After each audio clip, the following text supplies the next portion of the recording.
Hello, and welcome to this week's podcast, Sounding the Alarms of Chaos, Part 3, The Forgotten Victims of Genocide.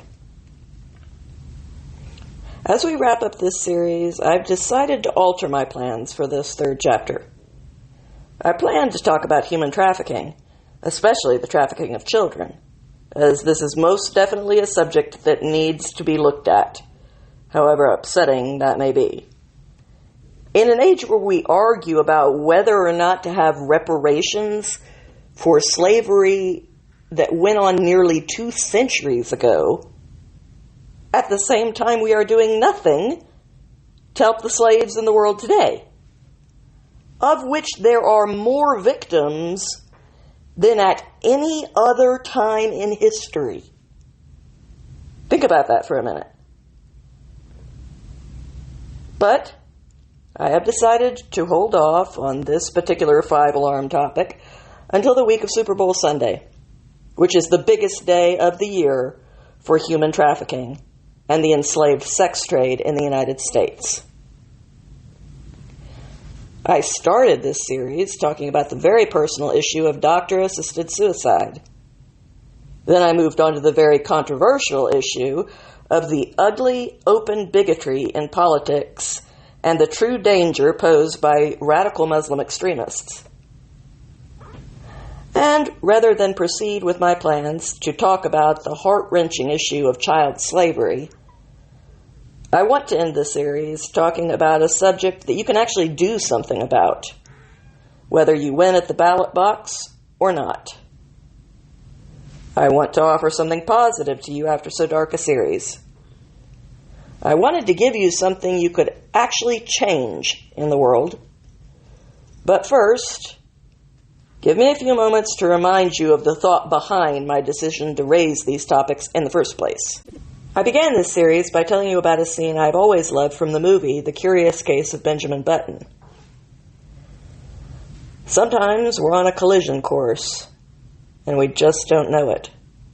Whether it's by accident or by design, there's not a thing we can do about it. A woman in Paris was on her way to go shopping, but she had forgotten her coat. Went back to get it. When she had gotten her coat, the phone had rung, so she stopped to answer it. Talked for a couple of minutes. While the woman was on the phone, Daisy was rehearsing for a performance at the Paris Opera House. While she was rehearsing, the woman, off the phone now, had gone outside to get a taxi. Now, a taxi driver had dropped off a fare earlier and had stopped to get a cup of coffee. And all the while, Daisy was rehearsing.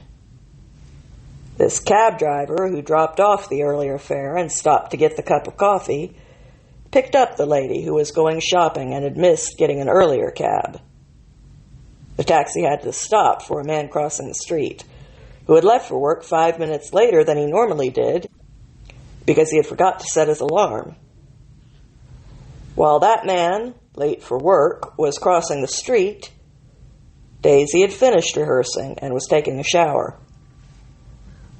And while Daisy was showering, the taxi was waiting outside a boutique for the woman to pick up a package which hadn't been wrapped yet because the girl who was supposed to have wrapped it had broken up with her boyfriend the night before and forgot.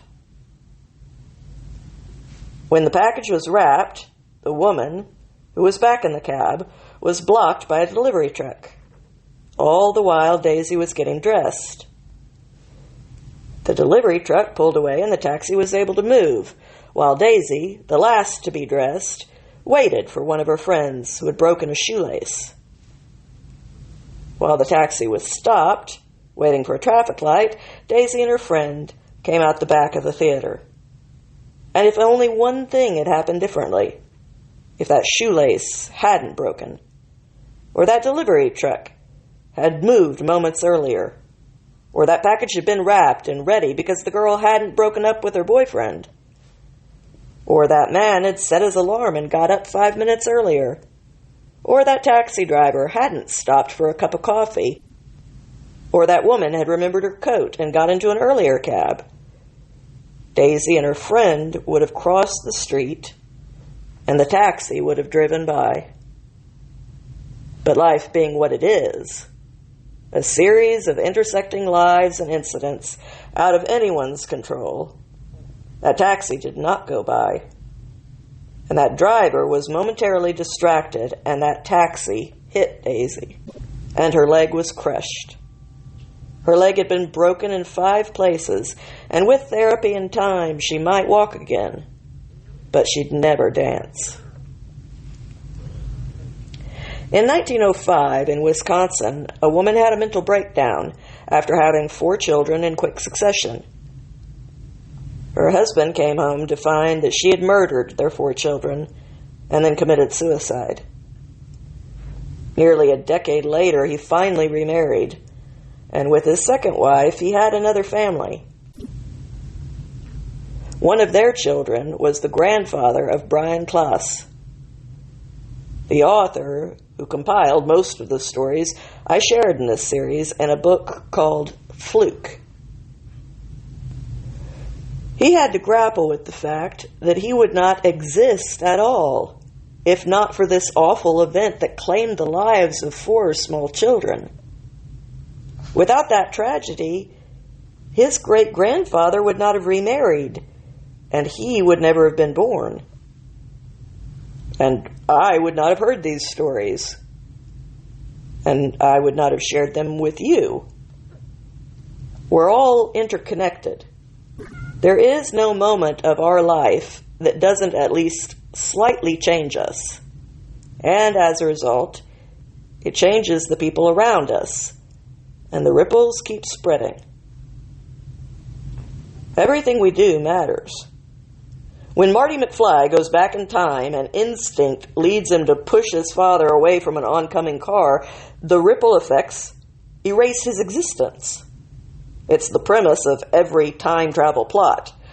But if every decision we make in the past can change the present, and we all seem to accept that it would, then by extension, everything we do in the present has an equally big impact on the future. Even the exact moment we were conceived, if anything about it had been different, a different child would have been born instead of us. That's a physical fact. Every moment, every detail counts. Choosing to press your snooze button in the morning does change things permanently. According to a scientific theory, when dinosaurs roamed the Earth, there was an oscillation that took place in something called the Oort cloud. This caused a rock to be flung toward Earth, and when that asteroid hit, it struck the Yucatan Peninsula. If it had hit somewhere else, a huge number of dinosaurs would have been wiped out, but they probably wouldn't have gone extinct. The shallow seas off the Yucatan Peninsula have a lot of very gypsum-rich rocks. When they were vaporized by the asteroid, it produced a toxic gas.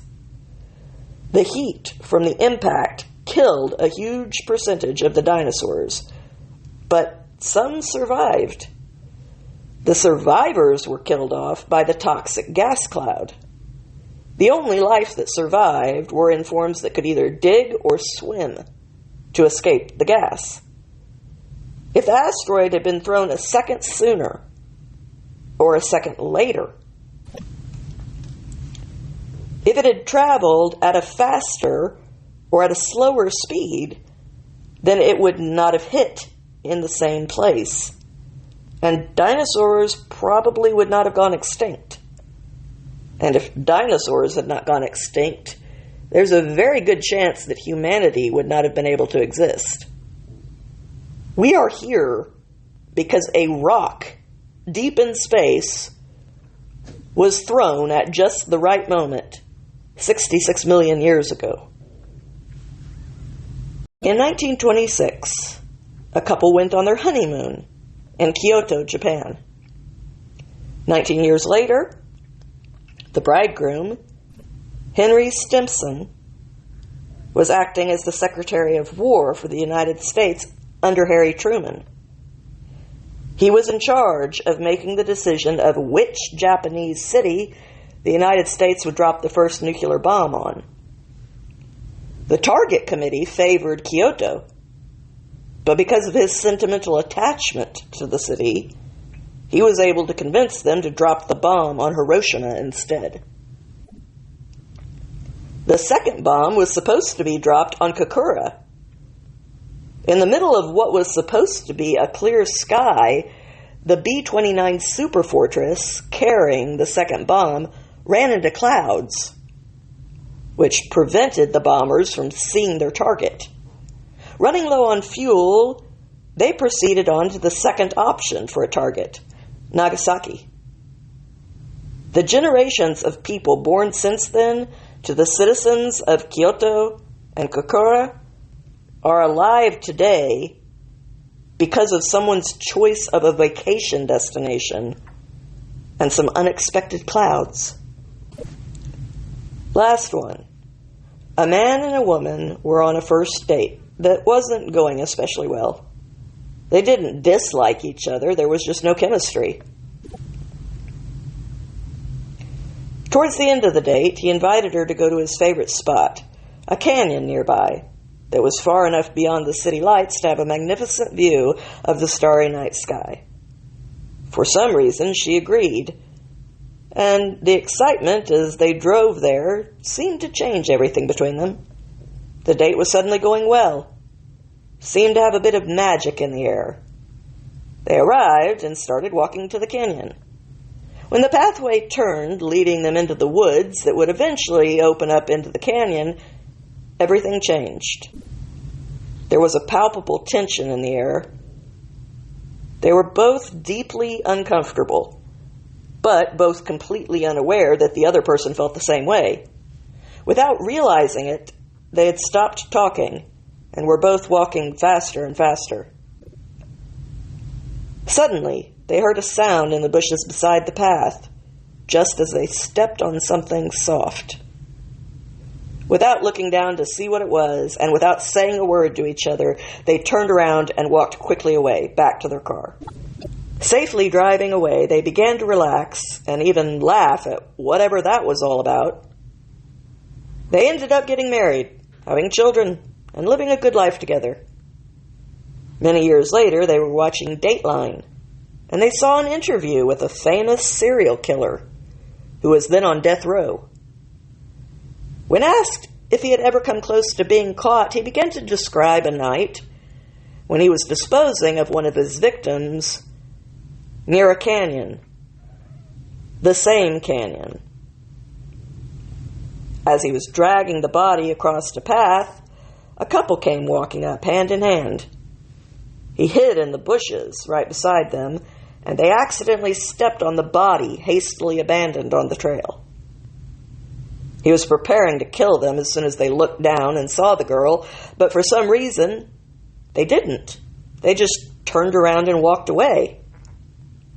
Watching Dateline that night, this couple found out that on their very first date, they had nearly been killed by Ted Bundy. If they hadn't gone to that canyon, there would never have been a second date. They would never have had their life together. Their children would never have been born, and the life of everyone that their children ever knew would also be different. At the same time, if they had looked down, as instinct would usually compel someone to do immediately, they would have died that night, and their children would never have been born. What we do in life echoes in eternity. We control nothing, but we influence everything. All of our tiny choices can have profound impacts on the world. So I have been attempting to use that fact for good in this series, trying to embrace the pattern of chaos that we call life, and raise some alarms about some things we really should be paying attention to, or they could change everything. Which is why I had planned to discuss human trafficking. It is a subject that no one wants to discuss, and one that we really must in order to end this great evil. But we often can't see the ripples spreading out from our small lives, and so it's easy to feel utterly powerless most of the time in the face of such overwhelming evils. That's why I changed my mind and decided to end on a problem that you can impact. This is something you can do something about once or every time it crosses your mind. This is something you can do no matter which candidate is elected to office. This is something you can impact in small ways or in big ways, but in either case, in invaluable ways. I want to talk to you about the work being done by the IFCJ, the International Fellowship of Christians and Jews. I've supported them for years now. With money getting ever tighter, I haven't been able to support them recently the way I have been, which troubles me because they need it now more than ever. This organization helps Jews around the world in a variety of ways.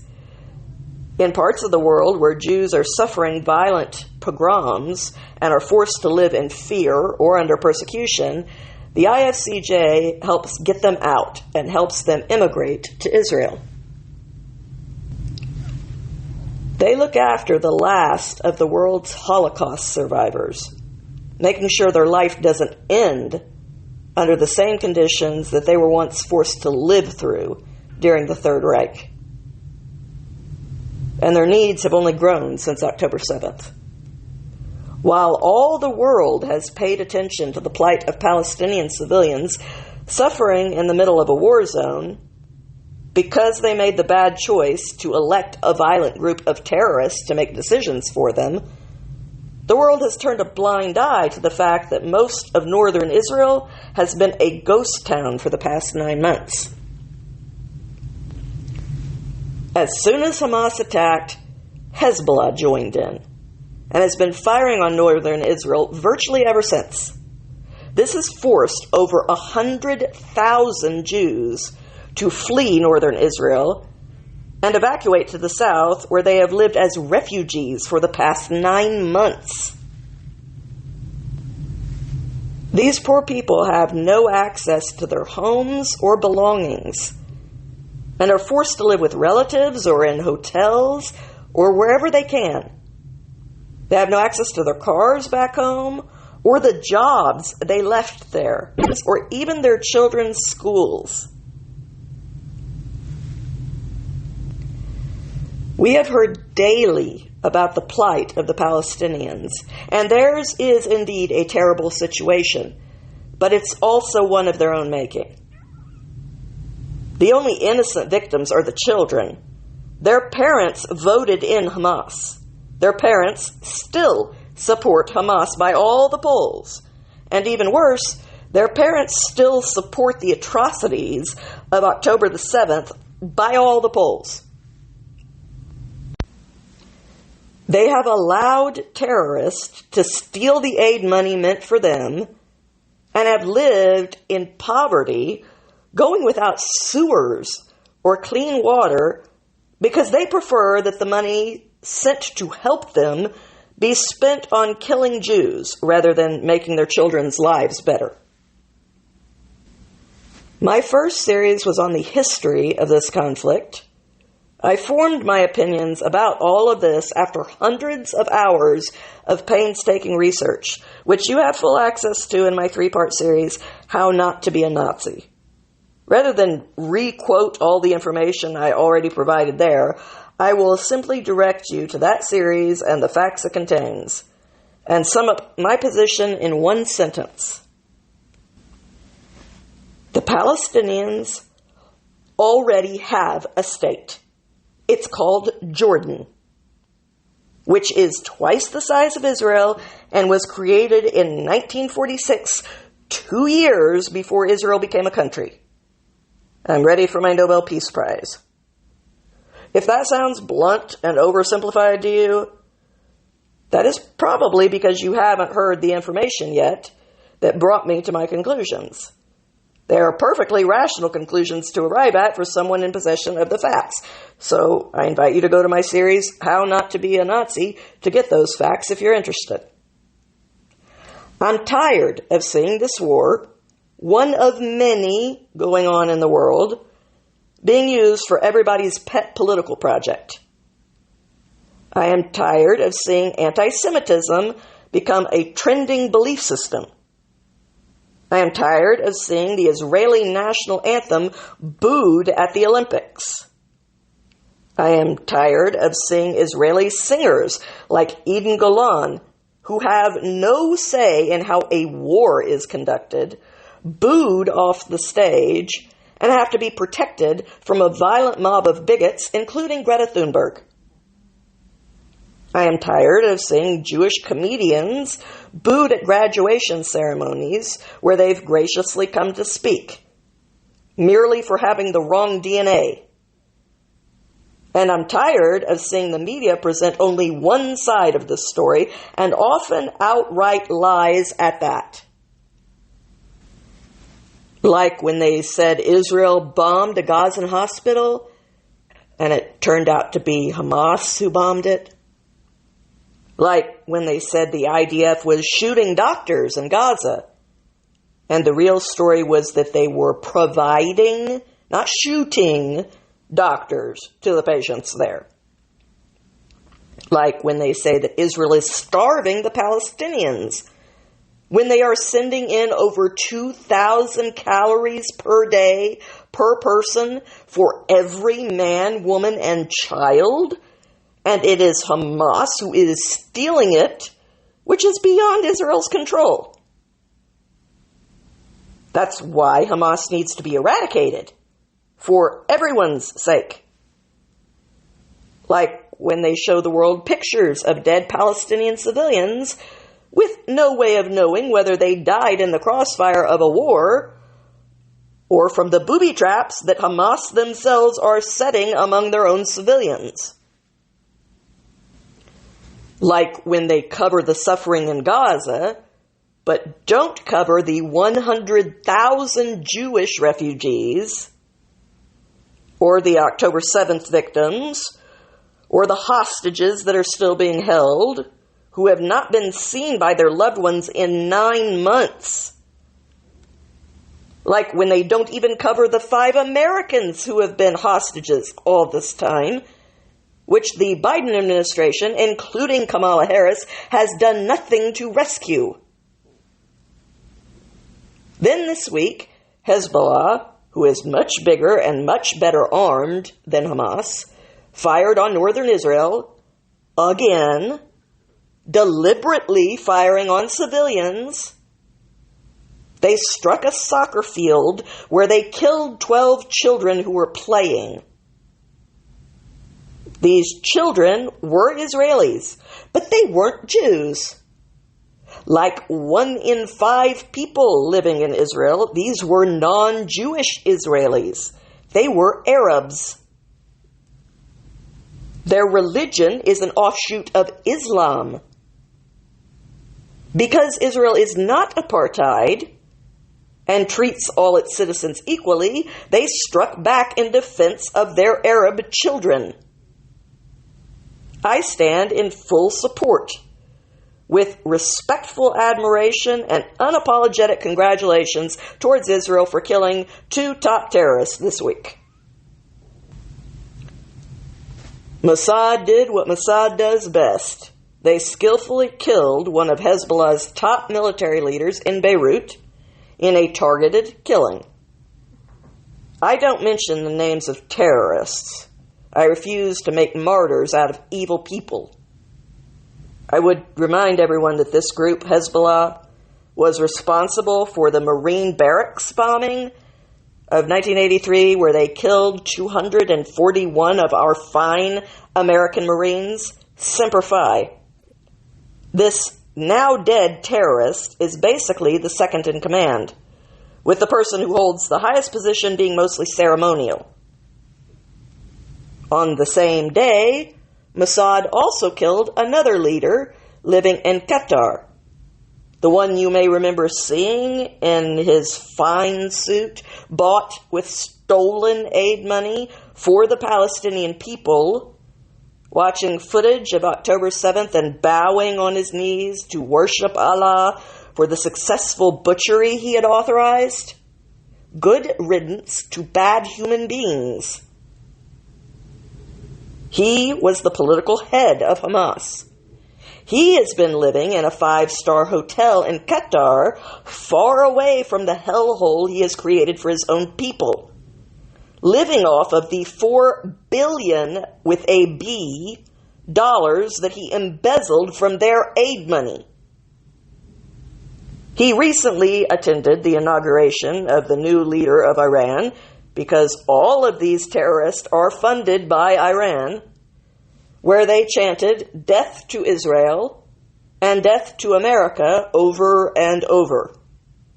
I would remind anyone who doesn't already know that they only call Israel the little Satan because they already call America the big Satan.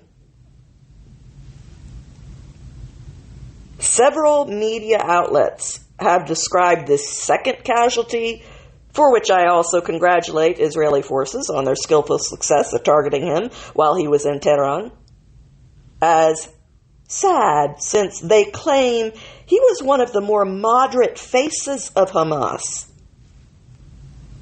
Now, if I was to say that Hitler was more moderate than, say, the angel of death at Auschwitz, Josef Mengele, technically that would be true.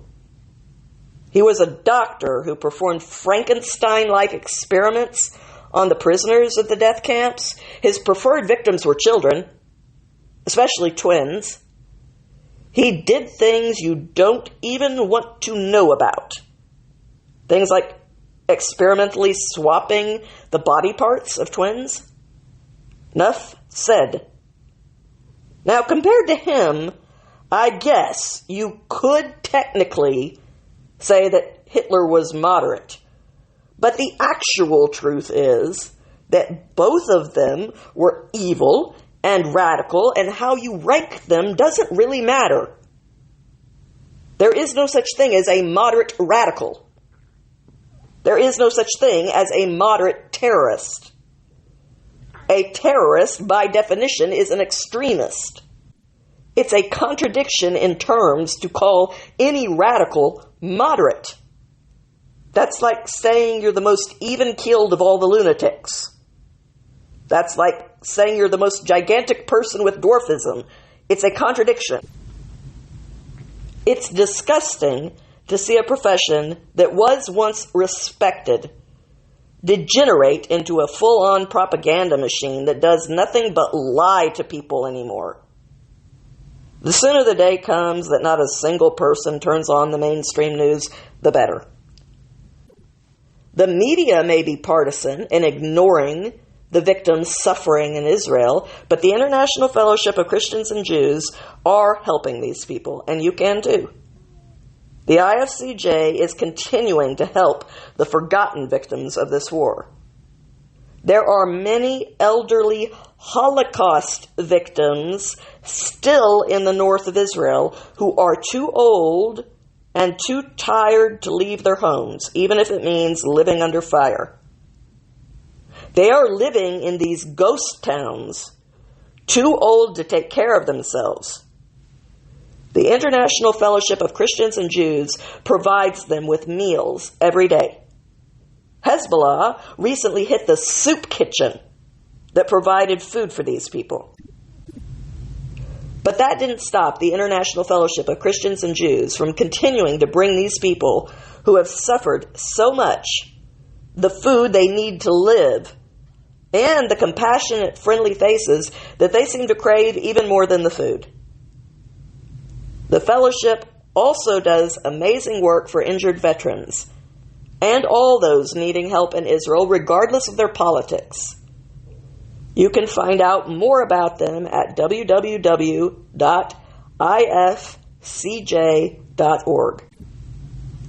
As I said, I have supported them for years. I am getting nothing for promoting this organization today. They don't even know I'm doing it. These are good people doing good work for people who deserve it perhaps more than anyone else on the face of the earth. Someone who had to spend their childhood in a concentration camp, watching their parents be gassed, starving to the brink of death, living through several wars since then, and now old and forgotten, should know that some of us remember them and care before they die. I will be sending any extra money I can gather to them, but I acknowledge that I can't make much of a difference. Perhaps one of my readers or listeners can. You can make a one-time donation or a monthly pledge. You can select your own donation amount, or you can customize it down to the penny. There is no gift too big or too small, not for people living with nothing, who could die in explosions any day, with winter approaching in a few months, in ghost towns, under fire, abandoned by the world. I am trying to make sure you know about these people and about how to help them if you so choose.